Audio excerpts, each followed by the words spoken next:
Seguramente te han hecho creer que para construir un imperio multimillonario necesitas un título universitario de prestigio, nacer en una familia rica o crear la próxima gran aplicación tecnológica. Pero, ¿qué pensarías si te digo que un hombre que abandonó la escuela en quinto de primaria, que recogía aguacates descalzo en la tierra y que ni siquiera usaba un teléfono inteligente, construyó un imperio de $1 billón con operaciones en 40 países? Voy a entregarte algo que cambiará tu perspectiva sobre el dinero, los negocios y cómo se mueve realmente la riqueza en las sombras. Y lo único que te pido a cambio es tu suscripción. Presiona el botón de suscribirte ahora mismo. Solo te tomará un segundo y a mí me ayuda muchísimo a seguir trayéndote este tipo de investigaciones. Por favor, deja tu opinión sobre este video en los comentarios. Tu comentario siempre es bienvenido. Y me encantaría saber qué otros temas quieres que analice en el futuro. Y activa la campanita para estar al tanto de más videos así. ¿Listo? Vamos a ello. El modelo de negocio corporativo. Para entender cómo este hombre acumuló una fortuna líquida que la inteligencia de la DEA valoró entre 500 y más de $1.000 millones, tienes que hacer un cambio de mentalidad ahora mismo. Deja de ver a El Mencho como un criminal de película que resolvía todo a balazos.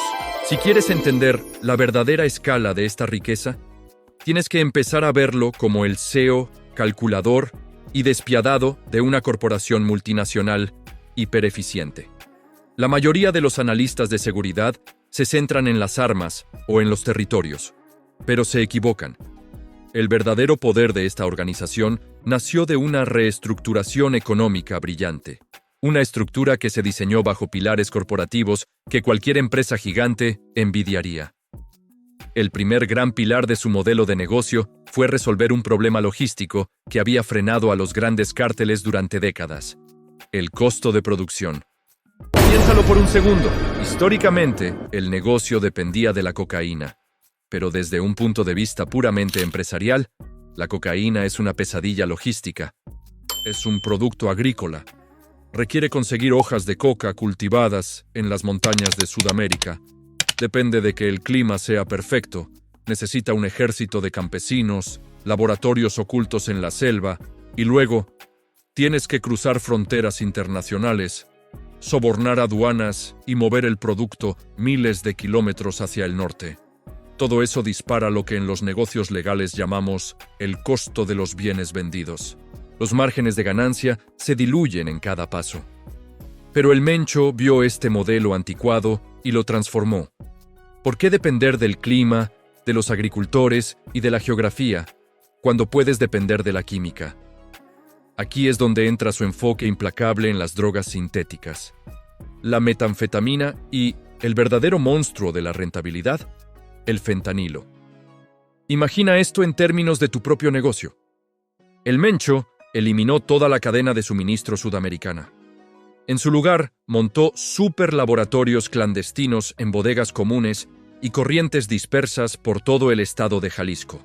Aprovechó la infraestructura farmacéutica que ya existía en la región, y en lugar de cultivar plantas, simplemente importaba precursores químicos a precios bajísimos desde China y la India. Para lograr esto, tomó el control de puertos estratégicos del Pacífico, como Manzanillo y Lázaro Cárdenas.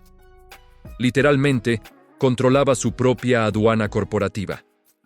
Los márgenes de beneficio se volvieron absurdos, casi irreales. 1 kilogramo de metanfetamina le costaba producirlo apenas unos pocos cientos de dólares en México. ¿Sabes en cuánto se vendía ese mismo kilo al cruzar la frontera hacia Estados Unidos? En decenas de miles de dólares.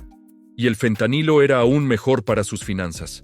Era brutalmente más barato de fabricar, requería menos espacio, y al ser exponencialmente más potente, las ganancias se multiplicaban por 1000.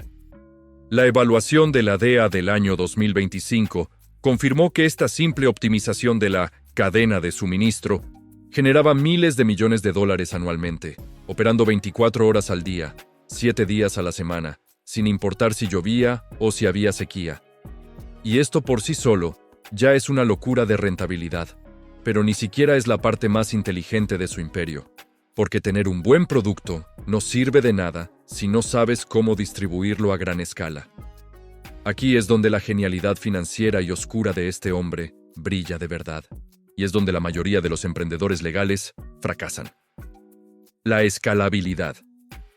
¿Cómo escalas un negocio masivo hasta llegar a 40 países y a los 50 estados de Estados Unidos? ¿Sin perder el control y sin arruinarte en el intento? Exacto. Con el mismo modelo que usa McDonald's o las grandes cadenas hoteleras, el modelo de franquicias. Este fue el verdadero golpe maestro del Cártel Jalisco Nueva Generación. Fue un modelo nunca antes utilizado a esta escala por una organización mexicana. Históricamente, si un cártel quería dominar una nueva ciudad, tenía que enviar a sus propios hombres, financiar los vehículos, pagar los sobornos locales y librar guerras carísimas. Era un gasto de capital humano y financiero altísimo. Si perdían la ciudad, la matriz perdía millones.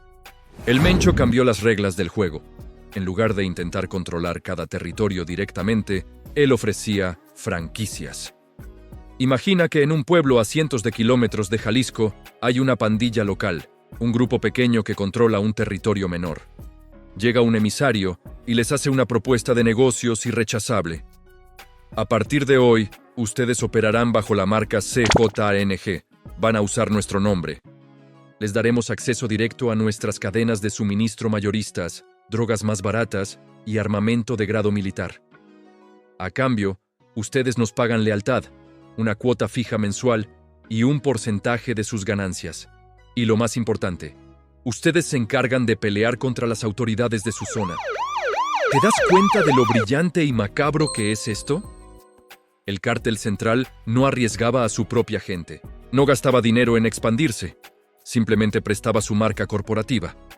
Y vaya que esa marca tenía valor. El nombre CJNG se convirtió en sinónimo de terror. Era su estrategia de marketing. Al subir videos a internet con uniformes tácticos y vehículos blindados, crearon una imagen de poder tan brutal que las pandillas locales suplicaban afiliarse a ellos y sus enemigos huían antes de pelear. Esto creó un sistema totalmente descentralizado. Si la policía capturaba a los líderes de esa franquicia local, a El Mencho no le afectaba en absoluto. Simplemente llegaba otro grupo local, tomaba la franquicia y el dinero seguía fluyendo hacia las montañas de Jalisco. Gracias a este modelo de externalizar el riesgo y cobrar regalías, el CJNG logró tener presencia en hasta 36 estados mexicanos y expandió sus tentáculos a casi todo el mundo, operando como una máquina perfecta. Cualquier empresario mataría por tener este nivel de escalabilidad y márgenes de ganancia. Y este sistema funcionaba a la perfección, pero generó un problema crítico, un problema gigantesco que destruye a la mayoría de los millonarios repentinos. ¿Qué demonios haces cuando te empiezan a entrar decenas de millones de dólares en efectivo en billetes de 20 cada semana y no puedes meterlos simplemente en una cuenta de banco tradicional? Aquí es donde el nivel de sofisticación corporativa de El Mencho te va a dejar sin palabras.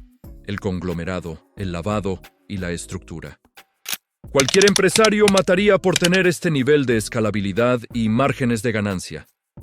Y este sistema funcionaba a la perfección, pero generó un problema crítico, un problema gigantesco que, irónicamente, es la pesadilla de cualquier negocio que crece demasiado rápido.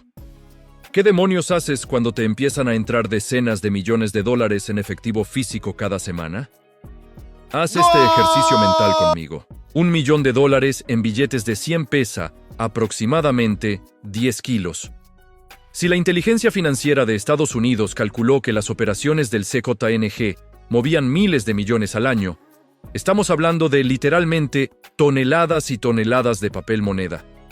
No puedes simplemente meter 10 toneladas de billetes manchados en un banco tradicional ni guardarlos debajo del colchón. Aquí es donde el nivel de sofisticación de El Mencho te va a dejar sin palabras. Él entendió algo que separa a los pequeños emprendedores de los verdaderos magnates. No dependas de una sola fuente de ingresos y crea una estructura corporativa para legitimar tu riqueza. El cártel dejó de ser una simple banda para convertirse en un conglomerado diversificado. Construyeron el segundo pilar de su imperio, la diversificación extrema para protegerse contra las incautaciones y la presión del gobierno. El CJNG se expandió mucho más allá de los narcóticos. Se metieron de lleno en la industria energética. El robo de combustible de los oleoductos estatales, conocido como huachicoleo, se convirtió en una actividad paralela enormemente lucrativa. Crearon redes de distribución de gasolina robada en estados como Jalisco, Veracruz y Tamaulipas. Literalmente competían contra las gasolineras legales. Pero no se detuvieron ahí. Vieron el boom del oro verde y se lanzaron a la extorsión sistemática. No era un cobro de piso desorganizado. Era un impuesto corporativo no oficial. Grababan a los agricultores de aguacate, a los productores de agave, a las destilerías de tequila y hasta a los operadores de transporte público. En un caso documentado, el alcalde de la ciudad de Tequila supuestamente le pagaba al CJNG 40 millones de pesos anuales solo para dejarlos operar. Y luego, dieron el salto a los delitos de cuello blanco. Montaron operaciones de fraude corporativo gigantescas. ¿Has oído hablar de los tiempos compartidos en resorts de lujo? Pues el cártel instaló call centers enteros en Puerto Vallarta, llenos de operadores bilingües. Llamaban a jubilados estadounidenses ofreciéndoles comprar sus tiempos compartidos, les pedían pagos por adelantado por supuestos impuestos y comisiones, y desaparecían. Solo con esta estafa, defraudaron a miles de jubilados por más de $300 millones entre 2019 y 2023. Un negocio limpio, sin balas, puramente corporativo. Pero volvamos al problema principal, el flujo de caja. Todo ese dinero sucio de las drogas, el petróleo robado y las estafas tenía que lavarse. Para esto, el Mencho no usaba matones, usaba a los Queenies, el brazo financiero del cártel dirigido por su familia política. Ellos eran los verdaderos directores financieros, CFOs, de esta corporación oscura. Utilizaban un conjunto de herramientas contables que haría sudar a los auditores más expertos del mundo. Usaban redes chinas clandestinas de blanqueo de capitales que movían valor a través del planeta sin mover un solo dólar físico. Usaban intercambios de criptomonedas y facturación comercial falsa. Pero su estrategia maestra eran las empresas fachada. El Departamento del Tesoro de EU descubrió y sancionó redes que incluían más de 100 restaurantes de sushi de lujo estilo japonés, esparcidos por Guadalajara y Puerto Vallarta. ¿Por qué sushi? Porque los restaurantes manejan muchísimo efectivo. Es facilísimo mezclar el dinero sucio con las ganancias reales de los comensales y declararlo como un negocio ultra exitoso. Tenían de todo: empresas de desarrollo inmobiliario, constructoras, centros comerciales, agencias de publicidad y hasta una marca de tequila llamada Once Black, propiedad de la hija del Mencho, que incluso llegó a exportar a Europa antes de ser sancionada. Lavaban el dinero a plena vista, integrando a su propia familia en la junta directiva de estas empresas fantasma. Y detente a pensar en esto por un momento. Viendo el nivel de estructura, logística y ventas que requiere montar algo así, te das cuenta de una verdad absoluta. Construir un imperio requiere sistemas. Si un hombre que apenas llegó a quinto de primaria pudo coordinar una infraestructura multinacional usando herramientas de negocios, aunque fuera de manera oscura y destructiva, ¿qué te impide a ti construir un negocio altamente rentable de manera legal? La realidad es que tú y yo sabemos que no quieres el estrés de vivir mirando por encima de tu hombro. Quieres construir riqueza real, escalar tus ingresos y poder dormir tranquilo, disfrutando de tu dinero con tu familia. Y para lograr eso en el mundo digital de hoy, no necesitas atajos ilegales. Necesitas conocimiento táctico. Por eso quiero compartir contigo algo que me preguntan muchísimo en este canal. Si realmente quieres dejar de improvisar y empezar a facturar con estructura, tienes que acceder al manual para emprendedores. No te estoy hablando de otro cursito motivacional de relleno. Te estoy hablando de un manual descargable brutalmente práctico. Es literalmente el mapa con las estrategias más efectivas, las herramientas probadas y los consejos paso a paso para escalar las ventas de tu negocio desde cero. Te enseña cómo organizar tus ideas, cómo estructurar tu embudo y cómo automatizar tu crecimiento. Pero aquí viene lo mejor, y te lo digo como un consejo de amigo. Si haces clic en el enlace que te dejé justo abajo en la descripción y accedes hoy mismo, vas a desbloquear 3 bonos gratuitos que valen oro. El bono 1 te da recursos avanzados para posicionarte en el mercado. El bono 2 te revela tácticas comerciales para maximizar tu eficiencia, hacer más dinero en menos tiempo. Y el bono 3, que es mi favorito, es una guía especializada con el método exacto para multiplicar tus conversiones de ventas por 10. Pero ojo, y te lo advierto de una vez. Este descuento exclusivo y los 3 bonos gratuitos no van a estar disponibles por mucho tiempo. Es una ventana de oportunidad que se va a cerrar pronto. Así que, si de verdad vas en serio con tus finanzas y quieres armar tu propio imperio legal, pon el video en pausa un segundo, haz clic en el enlace de la descripción y asegura tu manual y tus bonos ahora mismo. Porque créeme, aplicar el conocimiento correcto lo cambia todo. Y si no me crees, pregúntate esto. ¿Cómo es que el CEO de este cártel, sin educación formal, aprendió a estructurar todas estas corporaciones fantasma y entender las debilidades del sistema policial? La respuesta a esto es escalofriante y se remonta al error más grande que cometió el gobierno en los años 90. Vas a querer escuchar esto: el origen, el espionaje corporativo y el insider knowledge. La respuesta a esto es escalofriante y se remonta al error más grande que cometió el sistema en los años 90. Piensa en esto. Si tú quieres montar una empresa tecnológica hoy, probablemente te vayas a Silicon Valley, estudies a la competencia y contrates a ex empleados de Google o Apple, ¿verdad? Es lógico. Aprendes de los mejores. Pero, ¿cómo aprendes a estructurar corporaciones fantasma, evadir radares internacionales y diseñar rutas de contrabando perfectas si naciste en la pobreza extrema y abandonaste la escuela a los 10 años? Aquí es donde la historia de Nemesio o Ceguera Cervantes deja de ser un simple relato criminal y se convierte en una clase magistral de estrategia oscura y supervivencia. Viajemos en el tiempo. Naranjo de Chila, Michoacán, 1966. El Mencho nació en una familia de agricultores de aguacate que vivía al día. Eran pobres, brutalmente pobres. Era uno de 6 hermanos en la dura y seca región de Tierra Caliente, donde las perspectivas laborales eran nulas. A los 14 años, ya había dejado atrás la recolección de aguacates. Se dio cuenta de que el dinero no estaba en la agricultura tradicional, estaba en la demanda. Empezó a custodiar plantaciones de marihuana para los grupos locales. Ese fue su primer empleo en la base de la pirámide corporativa del crimen. Pero él sabía que si se quedaba en Michoacán, terminaría muerto o en la misma pobreza en la que nació. Así que, a mediados de los años 80, siendo apenas un adolescente, tomó una decisión que cambiaría su vida.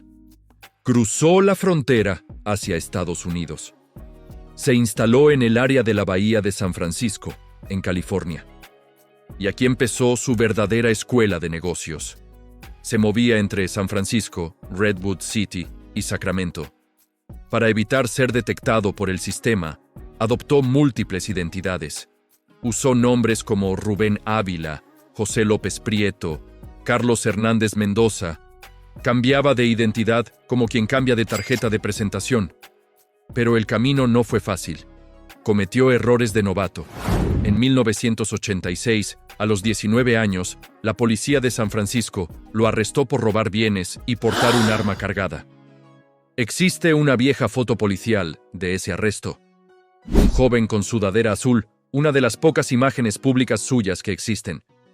En 1989, cayó de nuevo, esta vez por vender narcóticos, y fue deportado a México. ¿Qué hizo? Volvió a cruzar. Y aquí ocurrió el evento que redefinió toda su estrategia. En septiembre de 1992, en Sacramento, él y su hermano Abraham fueron atrapados en un caso federal. Abraham le vendió 5 onzas de heroína a agentes encubiertos en un bar por $9,500. El Mencho era el vigía. Las grabaciones telefónicas lo captaron advirtiendo a su hermano de que los compradores parecían sospechosos, pero la avaricia les ganó y lo hicieron igual. Fue arrestado, se declaró culpable en 1994 y pasó 3 años en una prisión federal en Texas, rodeado de otros operadores. Y escúchame bien, porque esto es clave. La prisión para estos tipos no es un castigo, es un evento gigante de networking. Ahí dentro conoció rutas, contactos, errores de otros y entendió cómo operaba la DEA y la justicia estadounidense. En enero de 1997, a los 30 años, fue liberado y deportado a México de forma definitiva.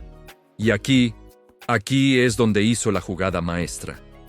Lo que en el mundo corporativo llamaríamos el espionaje industrial definitivo. En lugar de volver a las calles a vender droga, hizo algo completamente inesperado. Se unió a la Policía Estatal de Jalisco.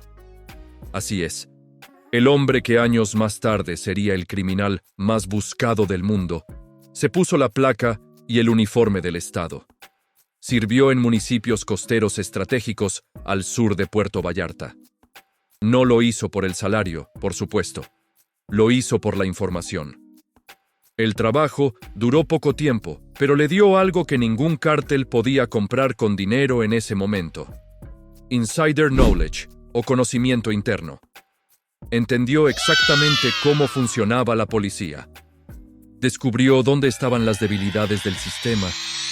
Conoció las frecuencias de radio, los tiempos de respuesta y, lo más importante, aprendió cómo funcionaba la corrupción desde las entrañas.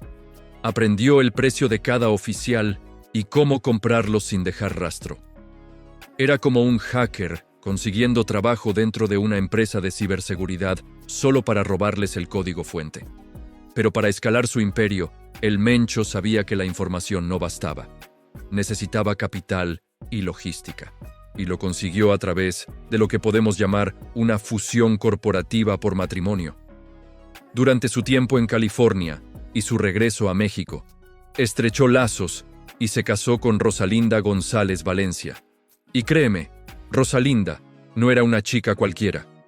Era la hermana de El Queenie y pertenecía al clan González Valencia, una de las familias criminales especializadas en lavado de dinero más influyentes del oeste de México.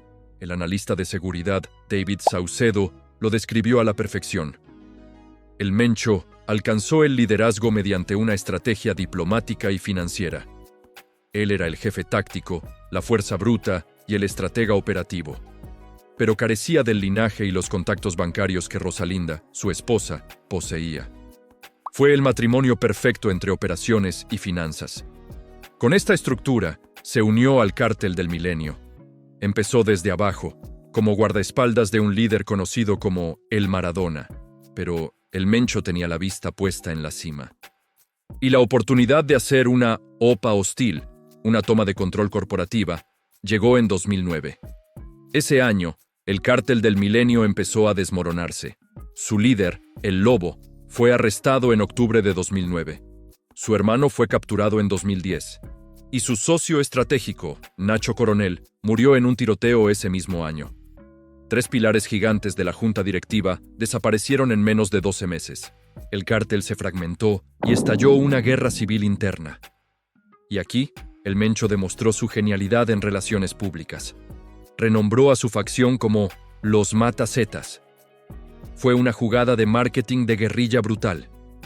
Se posicionaron ante los medios y la sociedad civil como justicieros, como los vengadores que iban a cazar al sanguinario cártel de los Zetas. Publicaban videos condenando la extorsión y el secuestro, presentándose a sí mismos como los salvadores del pueblo. Todo esto mientras empleaban exactamente la misma violencia que decían odiar. Ganaron la narrativa. Tomaron el control de las rutas de contrabando de Jalisco. Y una vez que consolidaron su poder, abandonaron el disfraz de justicieros y se volvieron a cambiar el nombre a uno que paralizaría a todo el hemisferio occidental. El Cártel Jalisco Nueva Generación, CJNG. Había nacido el imperio, y los miles de millones empezaron a llover. Y aquí es donde la historia da el giro más extraño e incomprensible de todos. Cualquiera pensaría que, tras construir todo esto, tras burlar al gobierno de Estados Unidos, infiltrarse en la policía mexicana y amasar una fortuna superior a la de muchas estrellas de Hollywood, este hombre viviría como un rey absoluto, disfrutando de yates y mansiones de oro. Pero la verdad, la oscura verdad de cómo vivía realmente en la cima de este imperio y la patética debilidad que lo derrumbó de la noche a la mañana, te va a demostrar que el dinero infinito, a veces, es la peor de las prisiones. Tienes que ver lo que encontraron en su cuarto el día que cayó. La paradoja del billonario y el derrumbe. Tienes que ver lo que encontraron en su cuarto el día que cayó, porque te va a volar la cabeza. Y te va a enseñar la lección más cruda sobre el dinero que vas a escuchar en tu vida.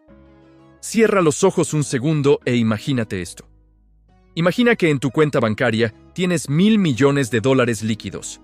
Tienes el poder adquisitivo para comprar islas privadas, flotas de superdeportivos, jets corporativos y cenar en los restaurantes más exclusivos de Dubái o Mónaco. Cuando pensamos en los grandes capos de la historia, pensamos en Pablo Escobar construyendo su propio zoológico privado con hipopótamos, o en El Chapo Guzmán codeándose con actores de Hollywood y construyendo túneles de ingeniería millonaria. Pensamos en excesos. Pensamos en la vida de un billonario, pero la realidad de El Mencho era exactamente la opuesta. Su vida era lo que yo llamo la paradoja del billonario. ¿De qué te sirve tener un imperio que factura miles de millones al año si no puedes ir a un maldito centro comercial sin que te caiga un misil del cielo? La inteligencia de la DEA estimó su fortuna personal en un mínimo de $500 millones y potencialmente más de 1,000 millones, escondidos a través de la red corporativa de los Queenies, que ya te expliqué. Pero a pesar de estar en la cima de la pirámide global, el Mencho vivía como un fantasma. Y no un fantasma elegante, un fantasma miserable. Mientras él construía su imperio multinacional, su cuerpo empezó a colapsar. En sus últimos años, desarrolló una insuficiencia renal crónica en etapa terminal. Sus riñones dejaron de funcionar. Cualquier millonario legal simplemente volaría a la mejor clínica en Suiza. Pagaría por un trasplante y pasaría su recuperación en una mansión frente al lago. Pero el Mencho no podía pisar un hospital real. Si cruzaba la puerta de una clínica, el gobierno de Estados Unidos o sus cárteles rivales lo harían pedazos. Así que el CEO de esta corporación global tuvo que desviar millones de dólares para construir instalaciones médicas privadas e improvisadas, escondidas en bastiones montañosos y zonas rurales de Jalisco y Michoacán. Estaba anclado a una máquina de diálisis que necesitaba usar todos los días. La enfermedad que lo estaba matando lentamente por dentro también lo mantenía atado a un puñado de ubicaciones remotas. Era el prisionero más rico del mundo. Y su paranoia. Su paranoia estaba a un nivel corporativo militar incomprensible. No estamos hablando de un tipo con un par de guardaespaldas corpulentos. Se rodeaba de hasta 400 mercenarios fuertemente armados, dispuestos en círculos concéntricos alrededor de sus escondites en la montaña. Imagina tener que vivir así. Bordeaban las rutas de acceso con minas terrestres. Tenían vehículos blindados improvisados, apodados monstruos, equipados con ametralladoras rotativas tipo Gatling, escondidas entre los árboles. Desplegaron tecnología militar de contravigilancia, usando inhibidores de señal y drones propios para detectar si el gobierno los observaba desde el cielo. El Mencho prohibió estrictamente que cualquier persona entrara con un teléfono celular cerca de él para evitar rastreos por GPS. Y según informes de inteligencia, tenía a su propia división de hackers infiltrando los sistemas del gobierno mexicano para obtener alertas tempranas si se planeaba un operativo en su contra. No bebía. No consumía las drogas que él mismo vendía. Mantenía una disciplina física militar a pesar de su enfermedad. Sus únicos lujos, una afición por las motocicletas rápidas que apenas podía usar, y las peleas de gallos de altas apuestas, lo que le valió el apodo en el inframundo de El Señor de los Gallos. Eso era todo. No había yates. No había baños bañados en oro. La vida del billonario criminal es, en realidad, una vida de privación calculada, diseñada únicamente para sobrevivir un día más. Y entonces, llegamos al final. Al lugar exacto donde este gigante se derrumbó hace apenas unos días, el 22 de febrero de 2026. El escondite final de El Mencho contó toda la verdad que el dinero intentaba ocultar. Su último refugio fue una villa de 2 pisos dentro del Tapalpa Country Club. Tapalpa es lo que en México se conoce como un pueblo mágico, un pueblito pintoresco a unas 80 millas de Guadalajara, conocido por sus senderos de bosque, su embalse y alquileres de cabañas donde los ejecutivos de la ciudad van a pasar el fin de semana. Desde afuera, la cabaña tenía paredes de piedra, un techo de tejas rojas y grandes ventanales.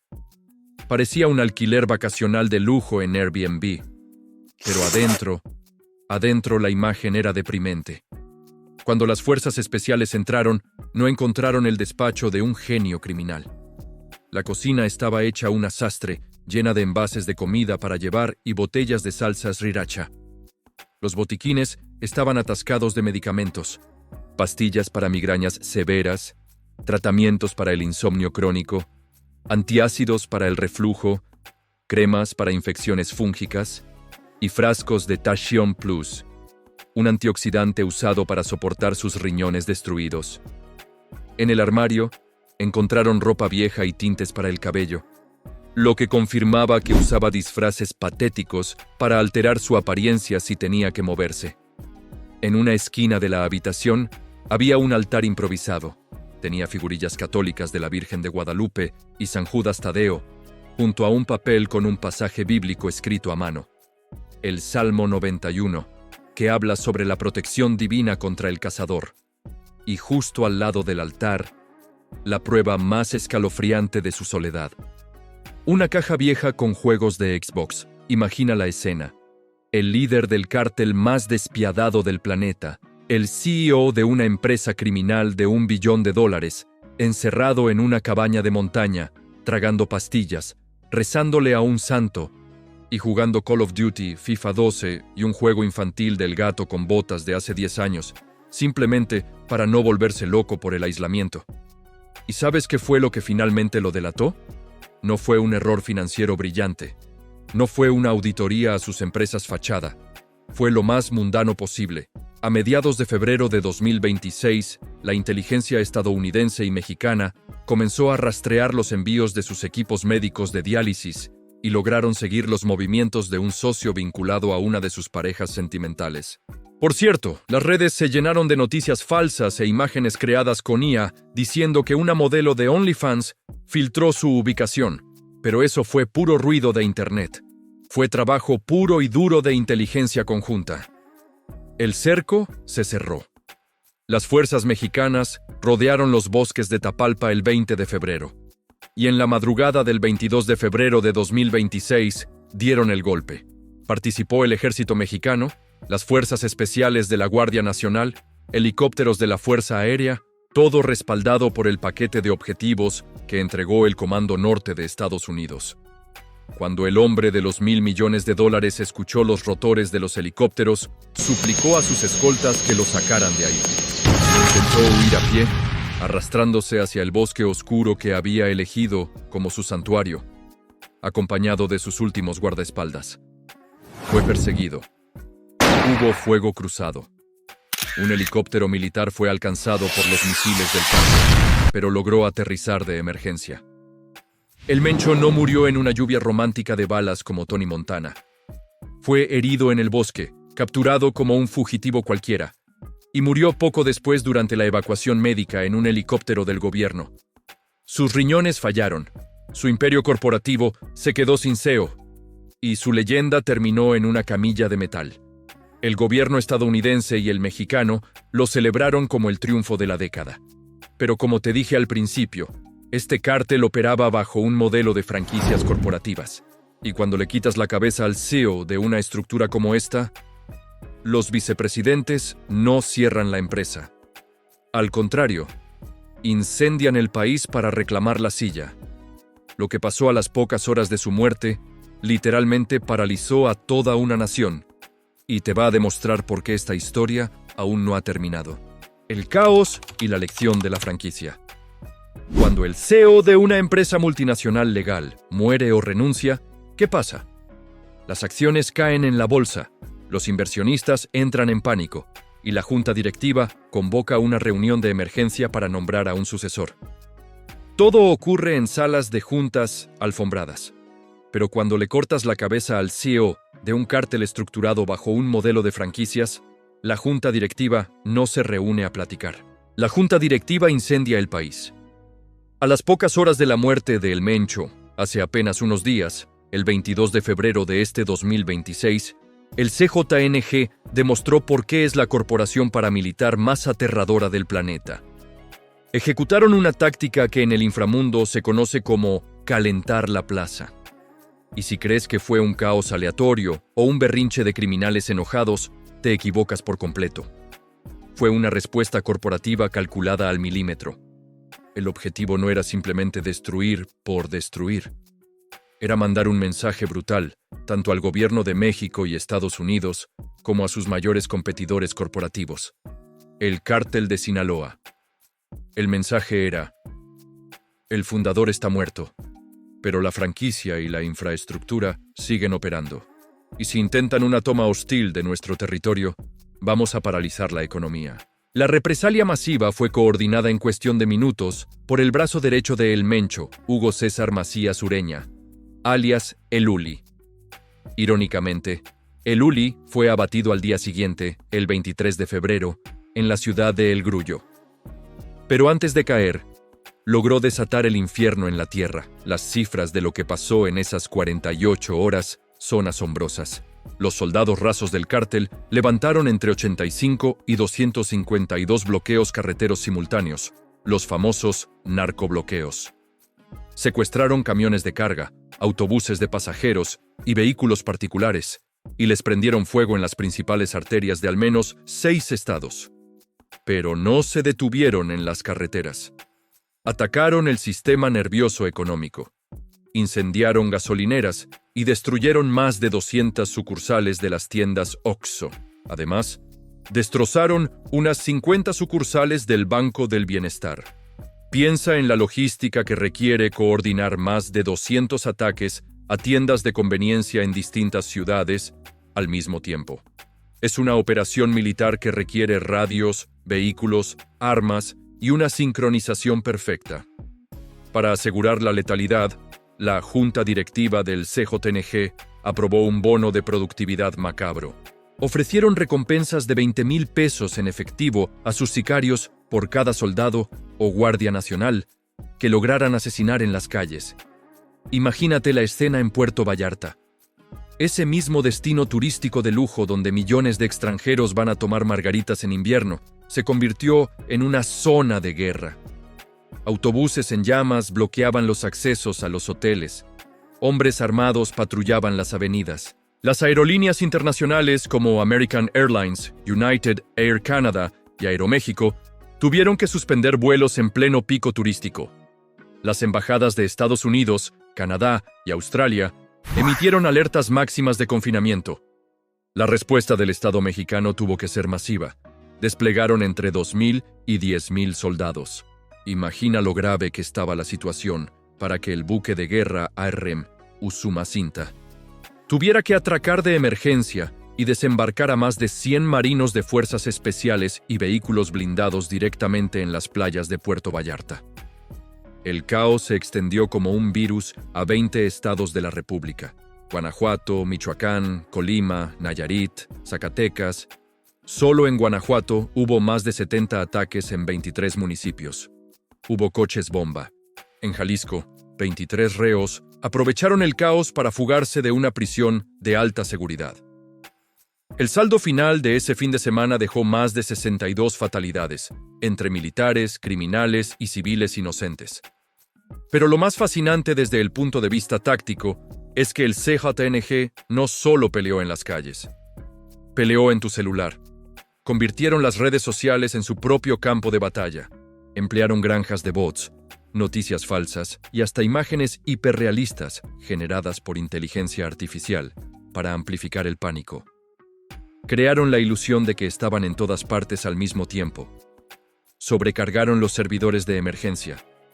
Fue guerra psicológica de primer nivel, diseñada para abrumar a las autoridades y demostrar que la máquina seguía viva. Y ahora, estamos justo en el ojo del huracán.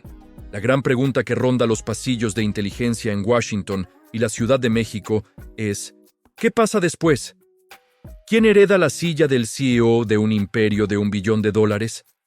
Normalmente, esto sería un negocio familiar, pero la línea de sangre de El Mencho está neutralizada.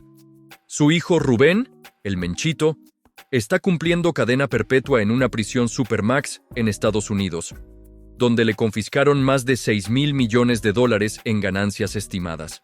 Su esposa, Rosalinda, la genio financiera, fue arrestada en 2021. Su hija Jessica fue condenada en Estados Unidos. Sin herederos directos, la junta directiva se va a despedazar. Los expertos en seguridad señalan al hijastro de El Mencho, Juan Carlos Valencia González, alias El Pelón, quien nació en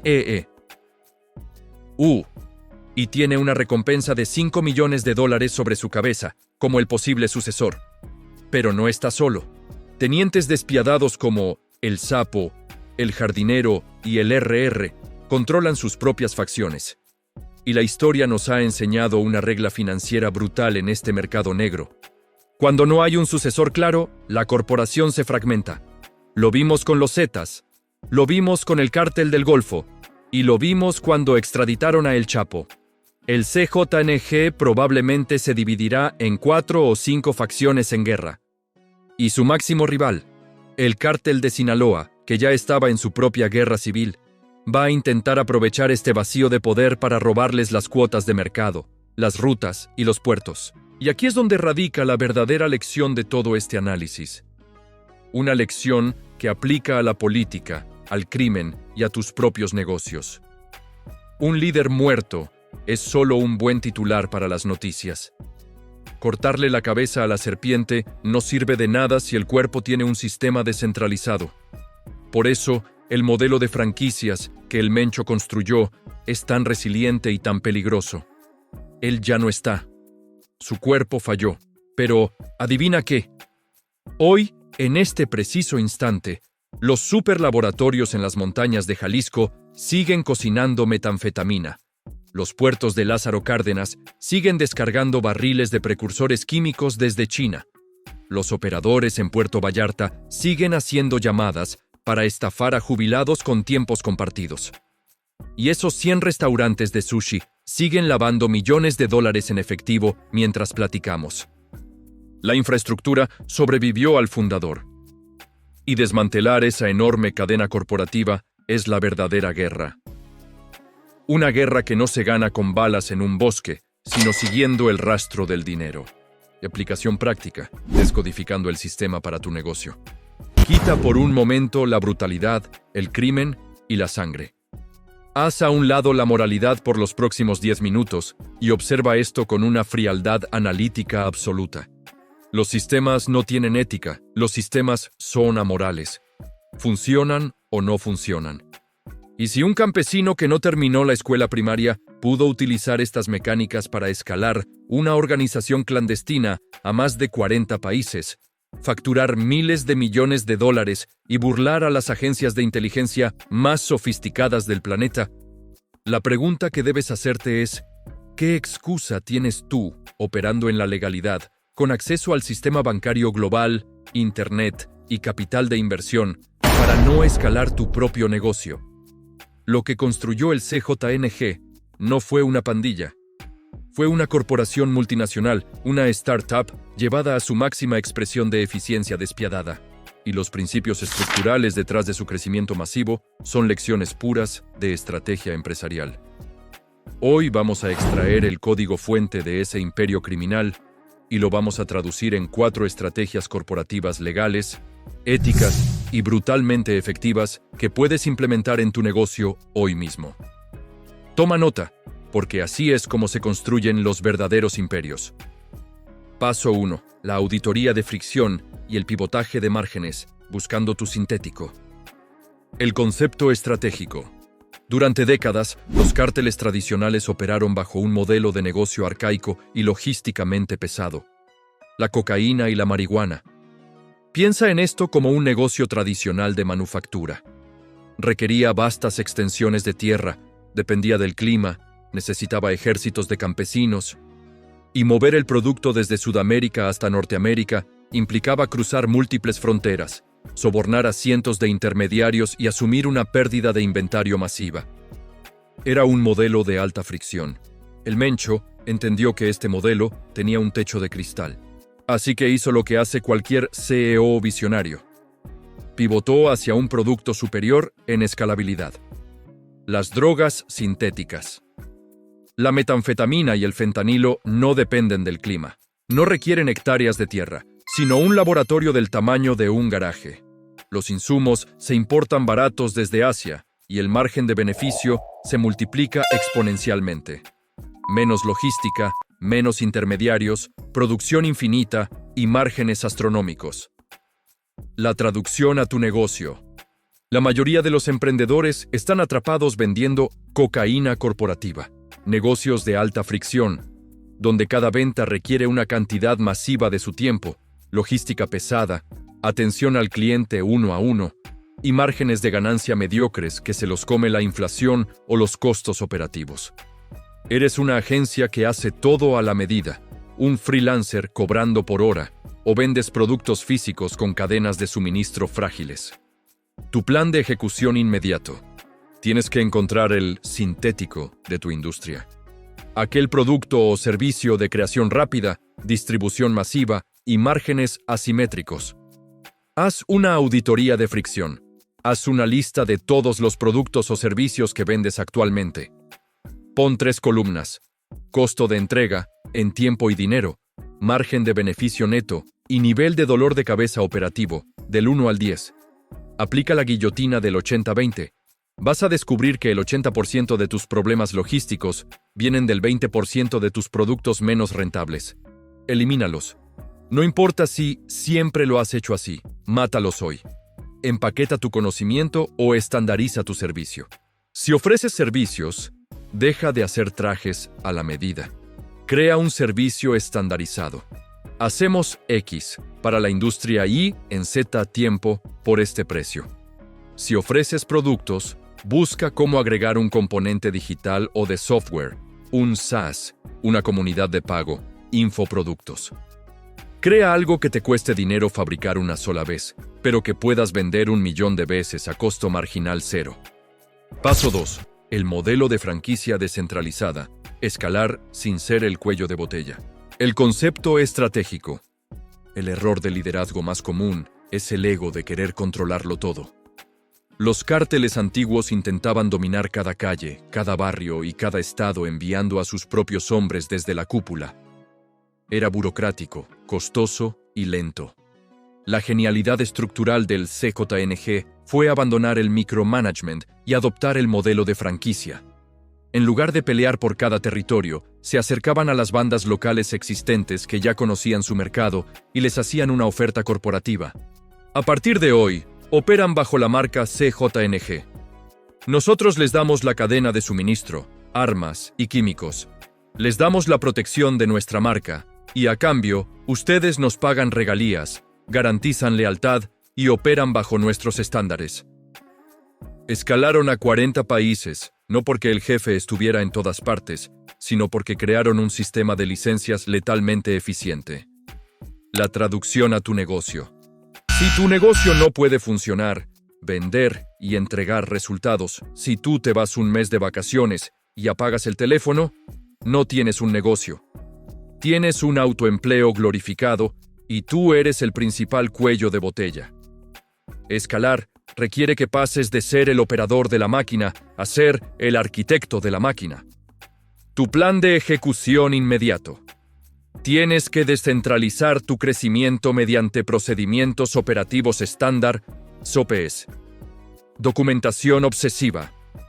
A partir del lunes, vas a grabar tu pantalla y a documentar en video cada maldita tarea que haces. Cómo cierras una venta, cómo haces el marketing, cómo entregas el producto, cómo respondes a clientes furiosos. Construye tu manual de operaciones, el cerebro externo. Transcribe esos videos en manuales paso a paso. Tu negocio debe convertirse en una receta de cocina tan específica que un recién graduado de la universidad pueda ejecutarla al 80% de tu capacidad original. Licencia tu modelo. Una vez que tienes un sistema que genera dinero de forma predecible, deja de intentar abarcar todo el mercado tú solo. Contrata operadores, asóciate con distribuidores o crea un programa de afiliados o certificaciones B2B. Dales a otros las herramientas para que ganen dinero usando tu sistema y quédate tú con una fracción, regalía, de un pastel 1000 veces más grande. Paso 3. Diversificación defensiva, la arquitectura del verdadero capital. El concepto estratégico. Cualquier organización, legal o ilegal, que dependa de una sola fuente de ingresos, está a un error de la quiebra. El brazo financiero del cártel, los Queenies, no era simplemente un grupo de contables lavando dinero en maletines. Operaban como un sofisticado family office o fondo de cobertura. Sabían que el dinero de las drogas, su vaca lechera, era de alto riesgo y volátil. Así que tomaban esas inmensas cantidades de efectivo y compraban activos aburridos, legales y estables. 100 restaurantes de sushi, desarrollos inmobiliarios, ranchos de aguacate, marcas de tequila para exportación, hoteles ecológicos. No solo estaban ocultando el dinero, estaban construyendo un imperio paralelo. Si las autoridades estadounidenses incautaban un cargamento de toneladas de droga, el cártel seguía operando al día siguiente gracias al flujo de caja de sus negocios inmobiliarios y comerciales. La traducción a tu negocio. La mayoría de los emprendedores cometen un suicidio financiero cuando empiezan a ganar dinero real. Ganan su primer millón y se lo gastan en elevar su estilo de vida, coches, ropa, casas más grandes, o lo reinvierten absolutamente todo en la misma empresa que generó el dinero. Si un cambio en el algoritmo de Google, una nueva ley o un competidor más barato destruye tu empresa principal, te quedas en cero. Tu plan de ejecución inmediato. Tienes que construir tu propia arquitectura de diversificación defensiva. Regla del sweeping de ganancias, barrido de caja. No dejes todo el capital muerto en la cuenta de tu empresa principal. Establece un sistema donde cada trimestre extraigas un porcentaje fijo de las ganancias netas, por ejemplo, el 30% o 40%. Invierte en activos aburridos.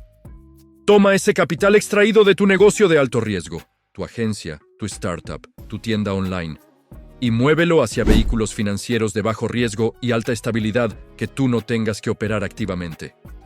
Compra bienes raíces comerciales, invierte en fondos indexados del S&P 500 o adquiere negocios locales tradicionales y rentables como lavanderías, estacionamientos o franquicias ya establecidas. Crea tu propio ecosistema.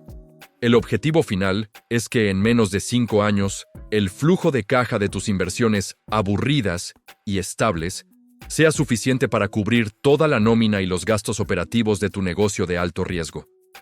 Ese es el momento en que alcanzas la verdadera invencibilidad corporativa. Paso 4. Infiltración estratégica, la asimetría de la información. El concepto estratégico. Rebobinemos a los años 90. Cuando el Mencho regresó deportado a México, no se lanzó ciegamente a intentar ser un capo de la noche a la mañana. Hizo algo brillante y contraintuitivo. Se unió a la Policía Estatal de Jalisco, se puso el uniforme, patrulló las calles y cobró un sueldo miserable del gobierno. ¿Por qué? Porque entendió el valor incalculable de la asimetría de la información. No estaba ahí para proteger y servir, estaba ahí haciendo espionaje corporativo. Aprendió desde adentro cómo se comunicaba la policía, cuáles eran sus protocolos de redadas, dónde estaban sus puntos ciegos, quién era corruptible y cómo funcionaba la logística de sus enemigos. Se educó en las entrañas del monstruo para luego salir y construir un sistema diseñado específicamente para evadir y destruir a esa misma policía. La traducción a tu negocio. El cementerio de las startups está lleno de emprendedores arrogantes que creyeron que podían disrumpir una industria que no entendían. Simplemente porque construyeron una app bonita o tenían algo de capital de riesgo. No puedes destruir o superar un sistema corporativo desde afuera si no conoces sus secretos más oscuros y operativos desde adentro. Tu plan de ejecución inmediato. Tienes que abrazar la fase del caballo de Troya en tu carrera o expansión. Cobra por aprender de tu competencia. Si quieres entrar a una industria altamente competitiva, bienes raíces, logística, software corporativo, el camino más rápido al dominio no es empezar desde cero en tu garaje. Es conseguir un trabajo clave dentro de la empresa líder del sector. Entra como gerente de ventas, como operador logístico o en soporte al cliente. Mapea el punto de fractura. Durante 1 o 2 años, no solo hagas tu trabajo, estudia la maquinaria, hazte amigo de los proveedores. Entiende exactamente de qué se quejan los clientes de gran volumen. Mapea la burocracia interna que retrasa la innovación de esa empresa. Aprende cómo estructuran sus contratos. Descubre por qué están perdiendo dinero. Lanza el disruptor exacto. Cuando salgas de esa empresa para fundar la tuya, no estarás adivinando qué quiere el mercado. Vas a construir tu producto y tu oferta apuntando exactamente al talón de Aquiles de tu antiguo empleador. Tendrás sus contactos, conocerás sus debilidades y les robarás la cuota de mercado antes de que se den cuenta de que la guerra ha comenzado. Estandarización de productos, descentralización operativa, protección del flujo de caja corporativo mediante diversificación y asimetría de información. Esto no es teoría de libros motivacionales, es la física inquebrantable de cómo el poder, la influencia y el capital se concentran a gran escala. Estos son los 4 jinetes de la escalabilidad. Si implementas solo uno, vas a incrementar tus ingresos de manera medible. Si implementas los 4 de manera cohesiva y con paciencia, dejarás de operar un negocio reactivo y empezarás a comandar un imperio inquebrantable. La historia de El Mencho nos deja una lección fría y brutal. Puedes tener el modelo de negocio más escalable del mundo, generar miles de millones de dólares y aún así, terminar atrapado en una prisión que tú mismo construiste si tu estrategia carece de una visión de salida. Construir un imperio no se trata de trabajar más duro o tomar riesgos ciegos. Se trata de entender la arquitectura del dinero, la psicología del poder y la implementación de sistemas. Si estás cansado del contenido motivacional vacío y quieres entender la mecánica real de cómo se construyen, escalan y protegen las organizaciones más grandes y rentables del mundo para aplicarlo en tus propios proyectos, suscríbete a este canal. Aquí no damos ánimos, aquí decodificamos estrategias. Nos vemos en el próximo análisis.